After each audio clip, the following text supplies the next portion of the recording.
আমার নতুন বন্ধুদের জন্য কিছু কাজ আছে, কিছু করণীয় আছে, যে নতুন কন্টেন্ট ক্রিয়েটার যারা আছে তাদের জন্য কিছু কাজ হচ্ছে। সেটা হচ্ছে আপনি দৈনিক 2 থেকে 3টি পোস্ট দিবেন।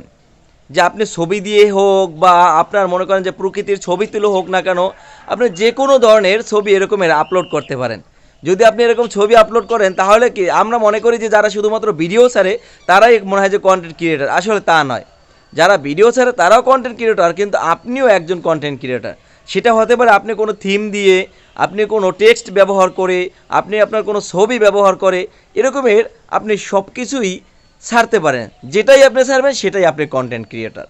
এভাবে দেখেন ফেসবুকের যে দিন দিন যে আপডেটগুলো দিচ্ছে, আপনি যদি ফেসবুকের সাথে লেগে থাকেন, ফেসবুক আপনাকে কিছু না কিছু অবশ্যই দিবে। কেননা আপনার পারফরমেন্স ফেসবুক অবলোকন করতেছে। তাই আপনি আপনার পারফরমেন্স অবলোকন যখন ভালো করে দেখবে তারা ফেসবুক, তখন আপনাকে তারা সামনের দিকে এগিয়ে নিয়ে যাবে। তাই আমার নতুন বন্ধু যারা আছেন তারাও কী করবেন, অন্যের ভিডিও বেশি বেশি দেখবেন এবং অন্যের ভিডিওতে বেশি বেশি কমেন্ট করবেন।